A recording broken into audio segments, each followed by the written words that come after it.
You know what happens when you go away for 3 days? You come date and your wife has 3 days left for you to do work around that.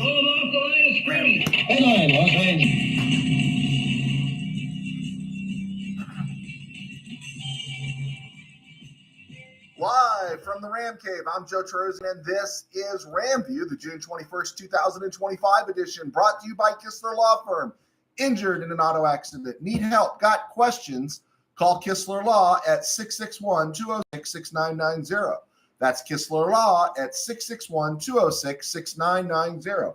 And check out KistlerLawFirm.com. That's one word, Kistler Law. They've been fighting for you since '92.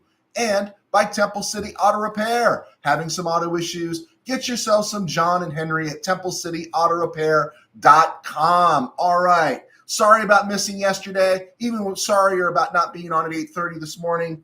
But I got home late, got up early, and I got a lot of stuff put on my plate to do before I can sit down and meet with you guys. So it's cool if you're not here. It's cool if you catch this later. It's my bad. Rams wrapping up mandatory minicamp in Maui. You know, you wonder what that really was, other than just a great PSA for the club, good public relations, some nice video and stuff, and maybe almost a mini vacation for the team. But, you know, nothing really has come out of it that we were kind of just hoping to just see a little bit more. I think we're all just ready for the season to start. And that's where I think I want to skip down to my fourth point that I was going to make. That's where it gets a little tricky for Ram fans right now, because, you know, you go back to 2016 and it's like, is Goff going to be any good, right? Is the offense going to be any better? And of course it wasn't. And you go back to all those years, is the offense going to do anything to help the defense? And there was real legitimate arguments about, man, can we win 9 games this year? Can we, you know, get past the 7-9 Bolshoi that Jeff Fisher so wonderfully articulated there in Hard Knocks back in 2016. And our expectations were so low. There was so much stuff to talk about and be complaining about, rightfully so. And then I saw the brief Rich Eisen interview with Andrew Whitworth, and just reinforcing all the things we're already noticing. And besides that interview, just everything else that's going on, you know, you don't want to turn fanboy, right? Now, I know we use a phrase. I don't use the phrase, but I know a lot of you guys do, is the horns up.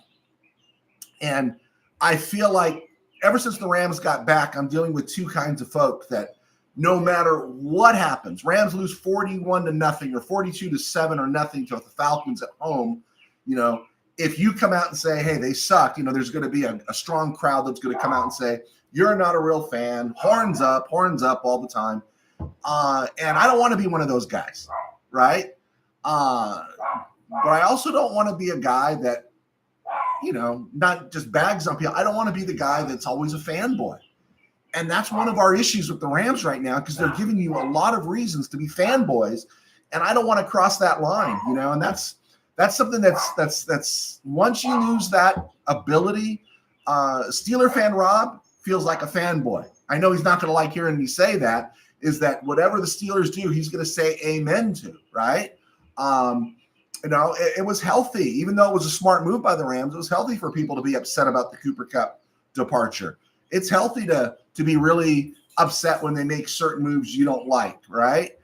Because you got to keep on questioning. You have to keep on questioning. I deal with this in church work all the time. You go in church, you know, I preach every Sunday in front of a group of people. And you know what the worst thing is? They trust me. They trust me. And it's great that they trust you, but they have their Bibles closed. And I could be preaching out of third suspicions or fourth hesitations, and they wouldn't know the difference between that and 2 Corinthians. And you got to have your book open. You got to be questioning everything. And there's always that fine line, especially when you look at this Ram team. And just hearing Whitworth remind us again, everyone's talking about how great Davante Adams is. And I feel like sometimes we're just expecting Davante Adams to be great and we move on from there. But Davante Adams is great, and he is going to be an upgrade on Cooper Kupp, sorry to say. And it's like there's a lot of stuff thinking here that Nakua stays healthy, They get a great incorporation of Tutu Atwell and Whittington and stuff. And these receivers are going to be great. If Terrence Ferguson, which everyone's loving Terrence Ferguson, if Ferguson is what he's supposed to be, this offense is going to be great. If Higbee is what he has been in the past, this offense is going to be great. If these running backs stay healthy, this offense is going to be great. And if all those pieces stay healthy, the offensive line just needs to be good. It doesn't need to be great, which means you can get away with a DJ Humphries at left tackle, right? You can plug Warren McClendon in every now and then because there are so many things that the Rams can do. And again, you run the risk of being awfully fanboy.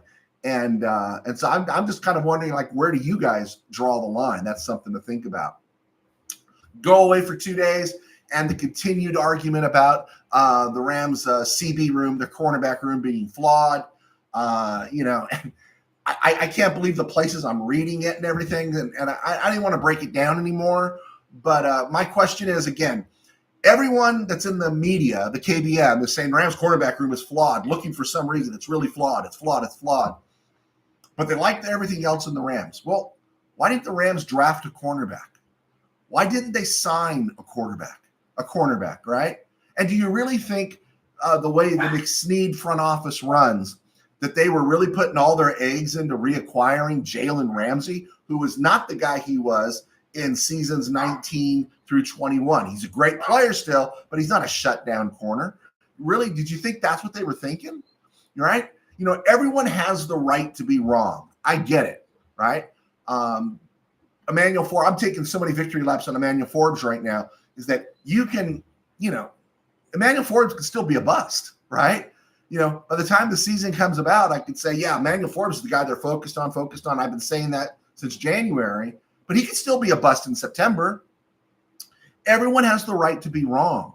But when you triple down on it because you haven't done your work, or it's just low-hanging fruit, it causes you to become suspicious of everything they say. I thought Albert Breer had a nice take. I thought it was something we've already talked about, but it was a nice take talking about the Rams prioritizing depth over star power at the position. And I think we've always understood that. But it was good. But I'm just looking at other places and I'm like, are you beating this dead horse? Right? It's like, what are you talking about? Why are you keep bringing up that the Rams cornerback room is terrible and blah, blah, blah? It's like, please do your homework and stuff. And so anyway, I just wanted to get that out of the way. Regarding Alaric Jackson, in an interview with JB Long, Sean McVay did mention the signings of DJ Humphries and David Quisenberry, which we're all happy about. Whether or not Jackson is out or hopefully he's back, that's great depth. But I'm not going to say I was surprised, but I was happy to hear him mention Warren McClendon and talk about him being a player on the ascent. And that's great, that he described him in a positive light, meaning McVay likes him. Does that make him a future All-Pro? Yeah. Does that make him the Alaric Jackson at right tackle in a couple of years? I hope so, but it doesn't mean it does. But it does mean he's going to be given every opportunity, and the team likes him. There's confidence in him. And again, not to run the risk of sounding too fanboy, right? If McSnead says it, we're in a position. Sean McVay, 8 seasons as head coach, playoffs 6 times, 2 Super Bowl appearances, a Super Bowl title. Because McSnead says it, we should be at peace about it. Speaking of offensive linemen, the Chiefs have released former Ram draft pick, 7th round, 250 out of Clemson back in the day, Tremaine Ankrum, who's just bouncing around all over the NFL. All right, wanted to look to the NFC West like we always do. Let me get this moved around here. Whoa, I saw a couple questions. Any questions I get on a day when I've been this far behind, I do appreciate you guys for being here. So thank you so much to Tribe and USA Expat, any of you else out there. Let's see, before we get to NFC West, let's see what you guys have to say. Tribe, Stafford's going to play 7 more years like Cheater Breeder. That would be great, right? And again, credit where credit's due. I didn't hear the speculation. When the Rams got the 2nd first-round pick from Atlanta, my feeling was you parlay those two together. with another piece, and then you go out and you get your Arch Manning or you get your top 5 quarterback, and you're the future. And then Colin Cowherd came up and said, if he's still playing well, why are you so quick to replace him, given the shape these guys stay in nowadays? What if next year they use those 2 first-round picks on pieces to really, really help Matthew Stafford offensively, and it gets kind of exciting, right? Could you imagine? Just think about it. Disregard age. What if Matthew Stafford, the way he's playing, was in year 10 right now, or year 9? I mean, the excitement would be off the charts. So, from your lips to the football god's small g ears there, Tribe, I'm with you. USA expat, 12 personnel will allow the Rams to have that extra tight end play next to whoever plays left tackle or offensive tackle on the left side. Hopefully that might make the difference, And the other thing about that, and again, this is something, I've written 1,000 football game stories as a sports writer, right? I've done this for years, let alone fandom, right? And just watching every game for so many years. You always learn something new. And when I heard the breakdown at the beginning of last year, the Rams ran a lot of that 12 personnel, but they also ran, they ran more 12 personnel last year, but than they did years before, and they're probably going to run more this year, is those bunch formations where they're all kind of crept up around the line. And forgive me, might be remedial Ram football talk, but it never dawned on me when one color commentator was talking about how in those bunch formations around the line, it creates more space for the receivers going out. And you got a quarterback like Stafford who can layer things in there. It looks bunched, so it means it's going to be a run or it's going to be a short pass or something. And instead, it just creates more opportunity for the receiving core and stuff. So, yeah, I'm kind of excited. Again, this fine line between, all right, are we going to talk Ram football and get on their case for why do they stick with Stetson Bennett? Or do we fall completely into the fanboy soup, So that's kind of where I'm at. USA expat. Interesting that the Rams backfield was ranked 24th in NFL, citing Williams' weakness as fumbles and pass protection. If Williams had a problem with pass protection, he wouldn't be here. You can't get on the field as a Ram running back if you can't do pass pro. You can't. That's just the name of the game. He wouldn't be out there. That's just foolishness. The fumble, yeah, I get it. But the fumbling, I understand. And again, just the downgrading of everything. I understand that's just what they do. It's outrageous because, I just looked at it again today. Williams ran for 1,299 yards last year. 1,299 yards. And so it's like, yeah, this guy's not a good back, right? This guy's a top 10 back in the NFL. I get it. I think he's really good. Do I think he's great? No. Do I like it better with committee? Absolutely. Would I like him running for 800 yards, Corum running for 600, and this new kid, Jarquez, coming from Auburn, if he ran for about 600, I think that'd be great, right? 2,200 yards rushing. That'd be awesome. All balanced, all fresh, right? I'm down with that, right? But yeah, again, so many places where they I don't think they take the time. I just don't. I don't think they take the time to look at that and do their studying. Bill, do the Rams trade for a left tackle and abandon the Ramsey trade? My personal thing is, unless the Ramsey trade comes down to nickels and dimes, that trade's not going to happen. I think he's going to be put in the street, and that's great because if he gets put in the street, then the Rams pay him pennies on the dollar, right? If he wants to come back and play with a winner. So, yeah, I don't think it's a high priority. He's a great finishing piece, depth piece, but the Rams aren't in the need of Jalen Ramsey. They're in the place where it's like, I'd like to have Jalen Ramsey. And, yeah, I think, we broke that down. Did I take away my notes? I think I took away my notes. We broke that down. Who were some of the free agent left tackles going into their last year in their contracts around the NFL? Some names like Rashawn Slater, with the Chargers, he's going to get re-signed. But someone like, Rainman from Indy, he's a left tackle, and his contract is up. And, if this gets really bad, then maybe, the Rams can make a deal at the deadline. What I can't see is, let's just say Jackson, for some horrible thing, let's just say he's not back, right? DJ Humphries gives you half a season, but his age and everything starts to catch up. Could the Rams make a deal at the trade deadline, right? Now, that's really awkward, training for a left tackle at the deadline, but would they give away a season? When your starting quarterback's 37 and, you don't have a long-term deal really with Devontae Adams, no, you're going to make the big move. So I think everything's on the table for a big move. Tim Burns, weekend RamView, outstanding. Thank you, Mr. Burns, for your patience with me. Let's see. Bill, I read an article comparing Ferguson to Cromwell, not Higbee. Ernie Conwell. Yeah, the guy with the Rams in the late 90s. I compare his hands and route running to Pete Holohan. Conwell was with the Rams during that Greatest Show on Turf era. And, I caught glimpses of him in the playoffs. I didn't have my Sunday ticket then. I've seen every Ram game since 2005, 2004. Combination of TiVo and DVR. But so some of those games, I didn't see them all. And when you're watching those games, you were so mesmerized by the receivers and Marshall Faulk.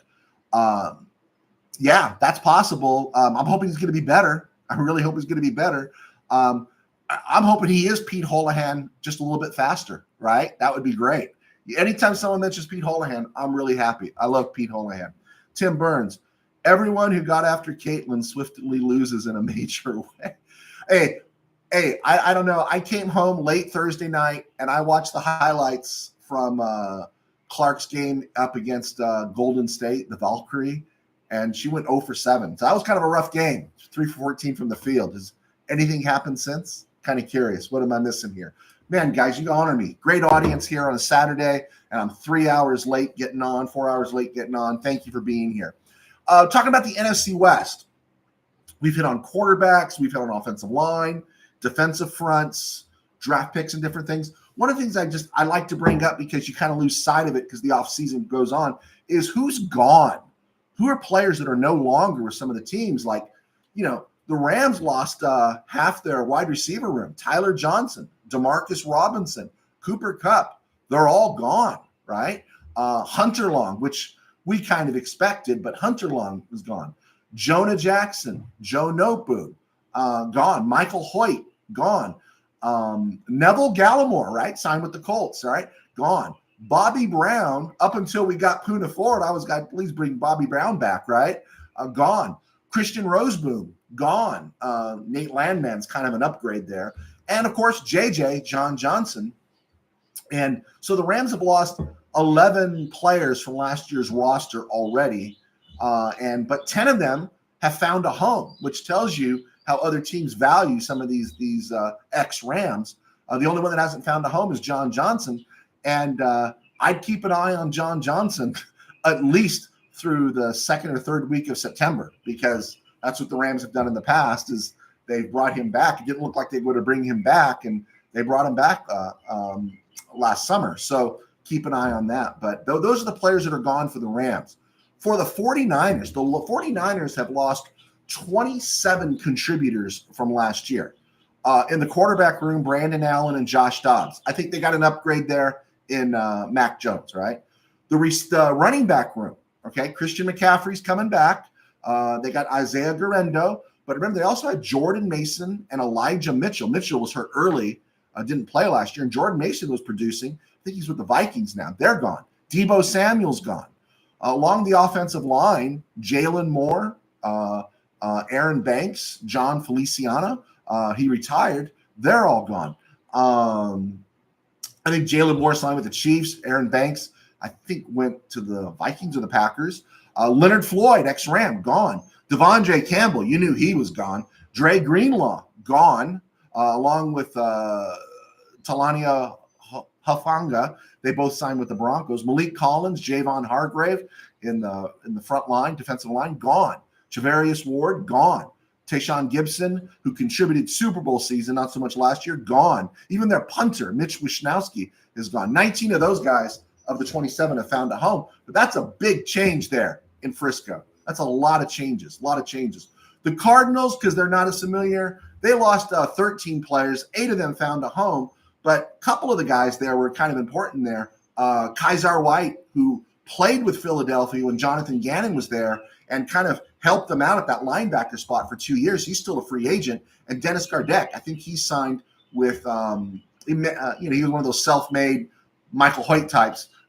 He signed, I think, with Jacksonville, and he's gone. And kicker Matt Prater, who was injured a lot last year, he's gone as well. And then you get to Seattle. Seattle has lost like 14 players. 11 of them have found a home. Most, biggest deal here, Geno Smith, Tyler Lockett, DK Metcalf, some offensive linemen. And that's what's interesting to think, knowing that Mike McDonald's a defensive coach. They didn't make huge – they already made their subtractions, right? And they've made their additions, right, in making sure Jaron Reed is there, restructuring Leonard Williams. They drafted Byron Murphy. Of course, they re-signed Ernest Jones. And then they've kind of reconstituted him with Devin Witherspoon and Teak Woolen and all those guys kind of reconstituted a version of the Legion of Boom 2.0. So just some of those names, that's a huge rebuild there when you think about Geno Smith, Tyler Lockett, and DK Metcalf all being gone.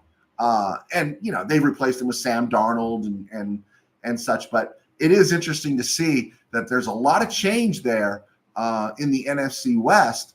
I don't know if some of that change is has been as radical with the Rams. I mean, I think the players the Rams lost were players that were kind of expected, right?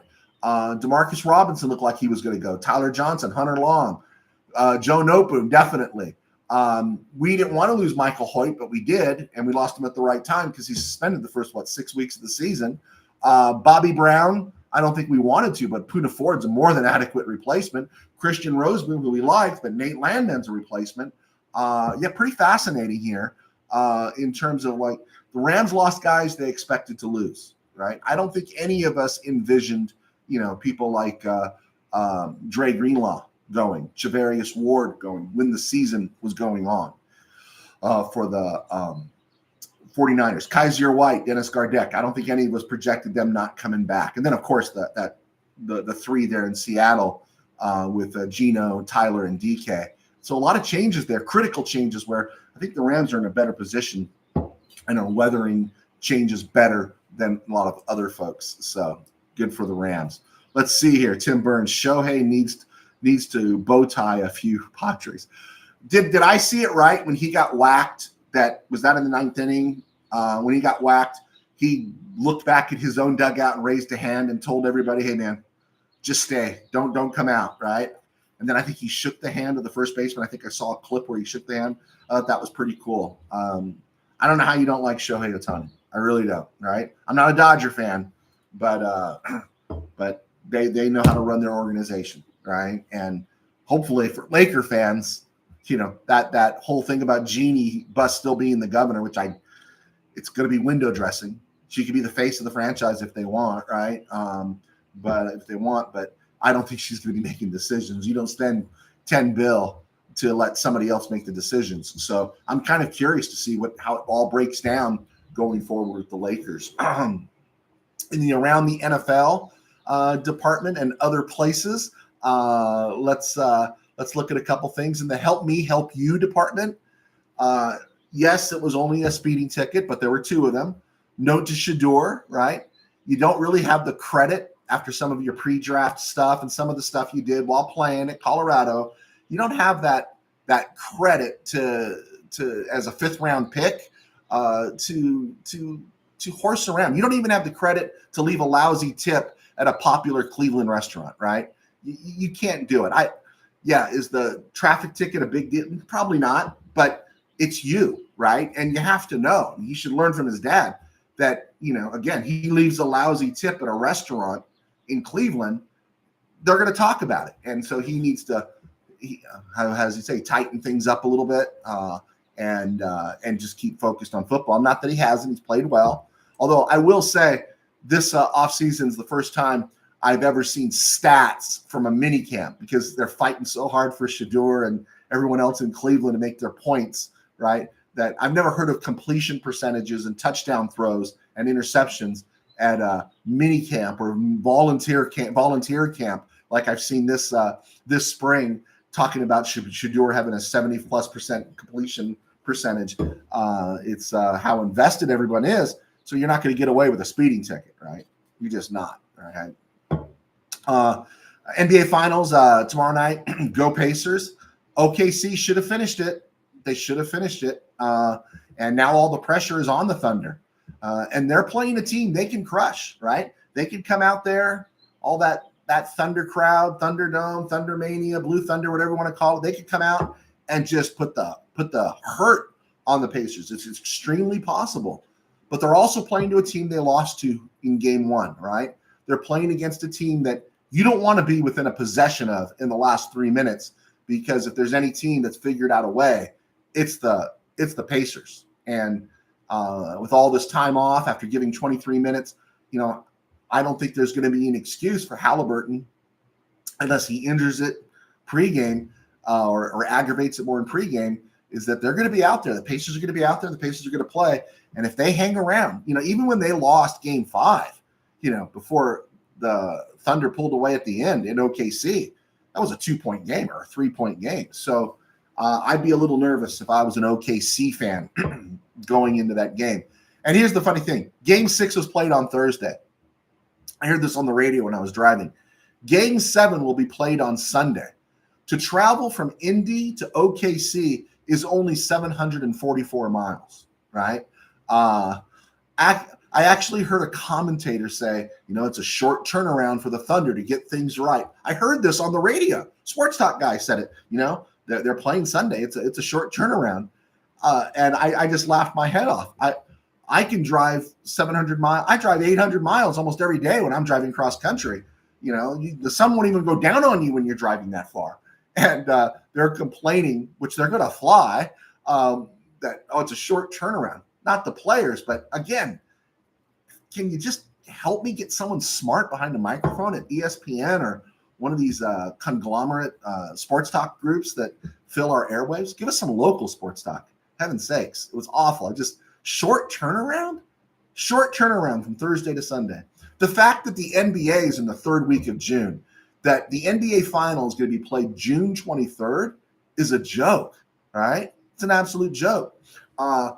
This 6-game series, through 6 games has caused a lot of people are talking about the Portland Trailblazers and how Walton's Trailblazers were so young, and the next closest team comparably in youth was OKC. But you realize when the Trailblazers beat the Sixers back in 77, Game 6 was played on June 5th. June 5th. And I think it was less than 2 weeks, the entire series. And so the NBA final should be ending in May, because you get to June and they're talking about ratings and everything. I think it's been a great series to watch. I think both teams play. The basketball is the best I've seen in the NBA in a long time. I can watch it actually a little bit. I don't think it's great, but it's good. But I really think they should be ending in May, because baseball has started, and by June we're talking football. That's why the ratings are suffering. And then finally, someone was asking me about college football. How come I don't talk more about college football? I do love college football, and when the season starts, I do talk about college football. I always give my top 10 based on who I've seen. So sometimes I don't see a team until 3 weeks in, so I don't even rank them. But I hope to talk more about college football going forward as I do an expansion from RamView into FanView.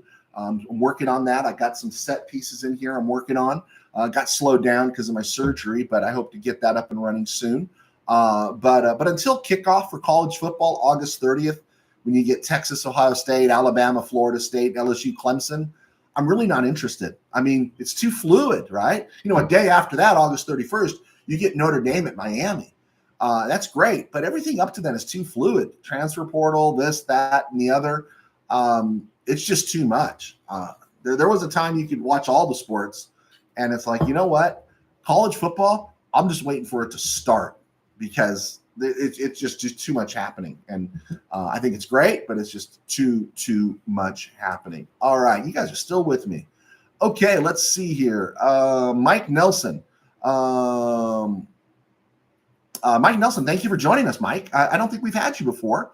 I do appreciate you being here. You don't even have to agree with me. Let's see, Mike Nelson, I'm putting it out there. Kyren does nothing but produce 25-plus touchdowns last 2 seasons, and I'm sick of the fumbling narrative. He had a few bad times, just dumb luck. Check Hall of Fame Eric Dickerson's fumbles. Hey, I'm not going to argue with you. Will you support me there on his ability to block in the backfield? Kyren is an elite back.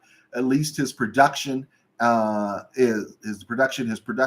he's a lifetime Rams fan, which means he loves the team just as much as the rest of us. He deserves his next contract as much as anyone. Yeah, and I think we're seeing that, right? We're seeing that. I think the Rams like him, and he likes the Rams. I think it's just a question of, it's the same thing with the Stafford talks and everything else. Is how do you work this out? Because I don't think the Rams are cheap. Rams are not cheap, but it's just a question of working it out so everyone works out under the salary cap. But I'm right there with you, Mike. I know Tim Burns is too. Tim Burns, Holmgren has played worse as the series has progresses. Holmgren, yeah, he has. He's faded. Mike Nelson, hey brother, this is RamView. Let's talk some Rams. I just do it around the NFL and other places, Chief. I just do it just a little bit. Cut me some slack, just a little bit. Let's see. Tim Burns. Game 1 was June 5th. I almost prefer back-to-backs in the 80s versus 3-day game. Yeah, I do too. Mike Nelson. Come on, Joe. Let's get back to Rams talking points. Okay, Rams talking points here. Okay, I wasn't on the air yesterday, so I wanted to mention that on June 20th, 1969, the Rams acquired Carl Sweeten from the Saints for a 4th rounder in 1971. On June 20th, 2000, I was encouraged by this because I remembered him. Rams signed free agent center Steve Everett. He had been a 1st-round pick, 14th overall by the Browns out of Michigan. And I remember thinking, oh, this guy's pretty good, because I wasn't thrilled with Bernd Brostek. And he started 7 seasons with the Browns, Ravens, Eagles, but he only appeared in 4 games for the Rams, and his career was over. June 20th, 2014, Jolon Dunbar, linebacker. Remember Jolon Dunbar? He was arrested on battery and disorderly conduct charges, ultimately dropped. Dunbar played 3 years for the Rams. And if you remember 2012, I know it's crazy, he actually had a really good year, and then he faded his last 2 years. Also, yesterday, June 20th, was the 76th birthday for former Rams safety Dave Elmendorf. Dave Elmendorf, 4th-round pick in 71 out of Texas A&M. He was a byproduct of one of the draft picks the Rams acquired in the big Ramskins trade with George Allen prior to the 71 season. Rams got him in the 4th round. They got Isaiah Robertson in the 1st round with those picks. And Elmendorf for 9 years was a great safety for the Rams. A little bit underrated. Not great, but he was a guy you can count on. His last Ram game was Super Bowl 14, and he retired and has been very successful in Texas since then. But Dave Elmendorf, I never see number 42 without thinking of Dave Elmendorf. Today, 1971, June 21st, I always bring this up. I want to know if anyone remembers. Does anyone know who Randy Vataha is? Randy Vataha was a 17th round pick of the Rams, signed on this day in 1971, played college football at Stanford. You could tell me the rest. All right. And then I wanted to get to today or tomorrow, because we're not on the air. Tomorrow, Kurt Warner. Kurt Warner turns 54 tomorrow. So happy birthday to Kurt Warner. And former Ram Cam Akers turns 26 tomorrow. And he's still bouncing around the NFL. Saints just acquired him. Let's see here. Boom, boom, boom. Yeah, I think we're good, right? Well, today's June 22nd. There we go. So today is Kurt Warner's birthday. Forgive me. I've been working all week. June 23rd, tomorrow, Rams trade Bob Brown. They made a big deal to bring Bob Brown to the Rams. 68 and 69, he played great for them. Or I'm sorry, 69 and 70, he played great for them. George Allen left, and the Rams moved on. They traded Bob Brown, a couple of draft picks to the Raiders for Harry Shue and Kent McGluhan. Didn't work out. Tomorrow is also O.J. Atogwe's birthday. O.J. Atogwe. Rams got some great clicks out of O.J. Atogwe.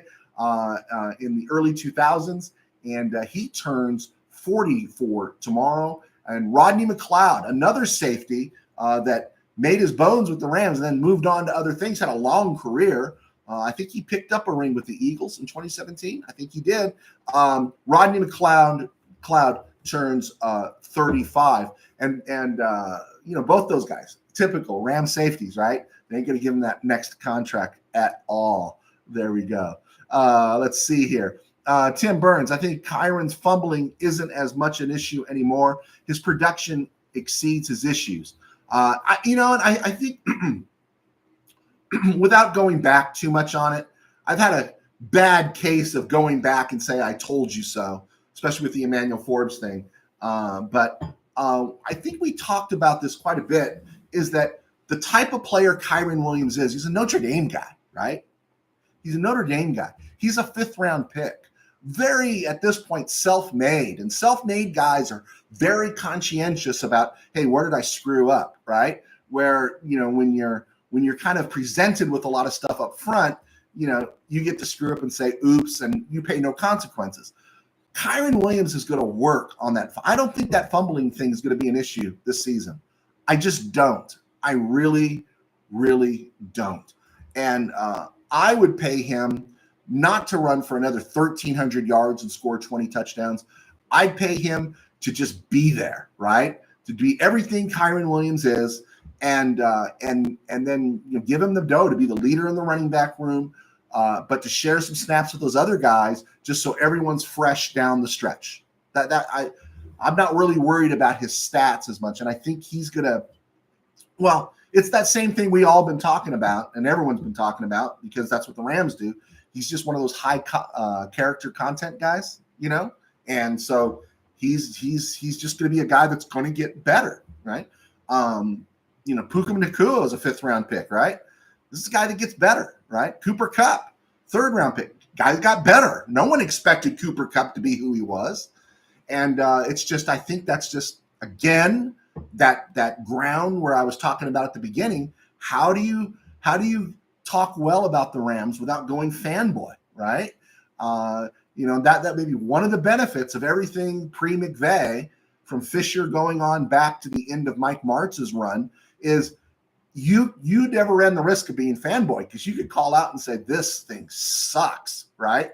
And but you look at it now and it's like, no, he was drafted by the Rams. I expect him to be better. I expect Kyron Williams not to have a fumbling issue. Long way around the horn, but I needed to share that. Mike Nelson, appreciate you, boss. Thank you, Mr. Mike. If you're talking to me, thank you very much. Tim Burns, fun note with the renegotiation. Stafford is the first pass to pass $400 million in his career earnings. Yeah, I'm all down. I thought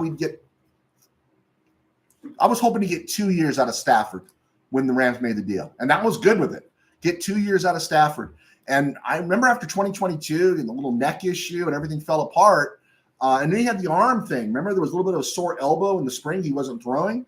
We were actually thinking, after 2022, it's going to be over. I remember during the mock drafts looking out for ways to deal Tyler Higbee to the Houston Texans for Davis Mills, because I like Davis Mills, and of course, Stroud's played so well that Davis Mills was respectable in those first 2 years playing for the Houston Texans. He's going to be a free agent. I wouldn't mind bringing him in if something was going to happen. And maybe he's not what the Rams are looking for, but I remember thinking, bring in Davis Mills and make all these deals and stuff, because we don't know Stafford's going to play. Stafford not only played, but Stafford's played at an elite level and obviously kept himself in shape. In 4 daughters, a ring, Hall of Fame. He's got the good life, but I guess he's a Ram because he wants to win. He wants to compete. And for a 2-year deal for 84 rocks, 80 of it guaranteed, he's getting paid less than 13 other quarterbacks in the league this year. And that's just not his priority. His priority is to win rings, and that's why you gotta like the Rams' chances quite a bit, right? You gotta love the Rams' chances. All right, I kind of worked my way through most of my stuff. We're hitting the 40-minute mark. Unless you guys have some more questions here, let me know. I'm checking things out. Always, last thing, listen to McVay's interviews. This is like a trend with him. This is, well, not a trend. This is something that's always been his way. He's dropping names without being asked about individuals, right? And I'm listening to his couple of the interviews he gave over there in Maui. He's mentioning Ferguson. He's mentioning Stewart. He's mentioning Jarquez Hunter. He mentioned every draft pick by name. And so that doesn't mean they're all going to make the team, but there is something when McVay starts dropping your name in, it does mean he likes you, because you've heard stories like, hey, how's Cam Akers? Oh, Cam's doing all right, but let me tell you about Kyron Williams. You know, he does that kind of stuff, and it kind of gives you an indication where the team is leaning. So there we go. All right, do we have any other questions, guys? Because we are winding down. My plan is I probably won't be going live with it, but I'm readjusting certain part of my office space here in the RamCave to have a set that is just general sports, kind of like when I do around the NFL and other places. And I kind of just open the door there to talk a little NBA, a little baseball, a little Caitlin Clark, you know, and everything. And so probably going to do it on the other side of the RamCave here. And but I'll record those and post them to this site for people to look at and everything. But RamView will still be live. I don't think there's anything better than doing RamView live. You guys keep me sharp when I get pumped with some questions that I can't answer. It makes me study harder and stuff. But I'll probably record what I'll probably call FanView. I wrote FanView as a column for many, many years. And that'll be talking about all sports and everything. When I say all sports, I'm not talking NASCAR. When I say I'm not talking tennis, I'm talking tiny bit of hockey, snarky talk about communist kickball, and a lot of talk about, you know, other football, college football, baseball, basketball, and stuff. And so I'm in the process thereof. Probably going to change microphones, move this one out, and just get some stuff done. So just giving you guys a heads up of what will be taking place. All right. I think we're good. Let's see. USA Expat. Just do not wash those socks. No sock washing. No sock washing. For Mike Nelson and whoever else is here, Bill, I don't know if anyone was here earlier, Tribe. You know, I was asked about the socks. I shouldn't have them covering the advertiser. Sorry about that, Mr. Kistler. But the socks have not been worn or washed since Super Bowl 56, and they won't be touched. You know, that's where they stay, right? Now, I'll let you guys take a vote. If the Rams get back to the Super Bowl this year, you could ask me to put them on again, and maybe I will, and stuff. We'll go from there. I got my puka shells there. Sometimes I wear my puka shells if he's had a nice game. The hat is Johnny Hecker. Johnny Hecker autographed that hat and it was given to me. And the body it is all on is the most interesting man in the world. All right, let's see here. Mike Nelson, I've been a Ram fan for 57 years. And now, and it's never been better time to be a Rams fan. Rams Royal Guard. Mike, you know, I hope you were with us. This is a golden age, right? Now, my first year, and I'm happy to talk, guys. I'll talk until the 50-minute mark. My first year, I heard the Rams on the radio in 72. Caught glimpses of them. I saw the 31-3 loss to the Falcons in 72. It was my first Sunday ever going to church. And I came home and I saw the highlights of that game. Rams, first time the Rams ever lost to the Falcons. Tommy Novus had a pick six. But I mostly heard a couple games on the radio that year. In 73, I watched them all. I mean, I saw the preseason games against the Cowboys. They lost 28-7. The new uniforms, lost to the Raiders 16-3, I think. And from that day, I've watched every Ram game. And 73 through 79, right? I thought, you know, we weren't around in the 50s, but man, that's the golden age of Rams football. And honestly, even when they won the championship in 51 and they lost several, 52, 55 championship appearances, they had great quarterbacks and everything. But even in the 50s, they had drama, right? They had some drama. They're getting rid of coaches and everything. And then in the 70s, well, the 60s, you had drama. George Allen brought them back, and couldn't get along with the owner, Dan Reeves. And then Chuck Knox comes in. Rosenblum wants more of a flashy team. Chuck Knox for 5 years does everything he can to win, and the team wins. They just don't win the big one. And then a couple years after he's gone in '79, they go to the big one, which they should have won. And then the Georgia effect set in. And, even the 21 years from 95, 21 seasons there in St. Louis, the blip of where they actually had success is so short, and everything that really wasn't a golden age. It was a great moment, but 2017 to present day, the combination of ownership, GM, coach, even quarterback, it's just been like, wow, right? Just wow. And as a Ram fan since I guess you could say now for 53 years, this is the golden age. It really is the golden age. You never thought, you always wanted to have your team be that team. Like the 49ers in the 80s. Every smart move they can make, they made, right? The brief run, and I hate the Cowboys, but when Jimmy Johnson was there, they traded Herschel Walker, right? They brought in all the right guys and the right pieces at the right time and stuff. They just did all these things. Even backup quarterbacks, they're bringing in Bernie Kosar. They're bringing in Rodney B. They're bringing in enough guys to fill out some spots. They signed James Washington, who had been with the Rams. You just watch these teams. Of course, you watch the Patriots. And you never thought, man, I want my team to be one of those teams. My team looked more like the Bengals, right? That always screw things up. And instead, we've got one of those teams, right? And I know I'm just riffing here, guys, but I enjoy being with you. I'm just riffing here, but it's true. We've got one of those teams, and we have to appreciate it. And you got to appreciate your team is not lucky. Your team's smart. Your team is smart. And again, that fine line of really saying your team is good and crossing over into fanboyism, right?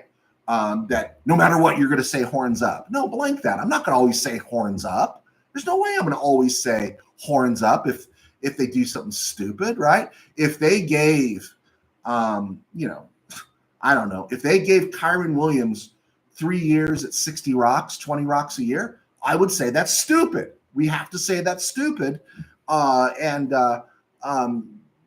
If it pays out, great, but we could say that's a really stupid move. I don't think that ever happened, but we would have to say that's stupid. But instead, sometimes there's a crowd that says, oh no, horns up, very fanboy. And it's a fine line because the Rams are great. And, I pick on Steeler fan Rob. The Steelers have been great in the past. And so it's easy to say, I trust my team. I trust my team. So there you go. Manny Correa, what's up? Thanks for joining us, Manny. I hung around and you showed up. Guys, this is great. We got 2 minutes left. I'm going to hang around for 2 more minutes, and then I got to roll.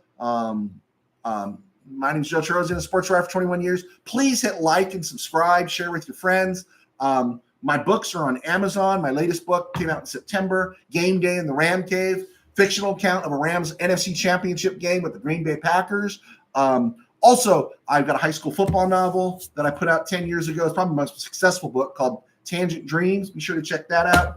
And Temple City's Company of the Ages. Check that out. These things support me along with our sponsors at Kistler Law. In my day job, as I pastor a small church in Burbank called Burbank Faith Nazarene. You can find us right here on Burbank Faith Virtual and Burbank Virtual all across social media.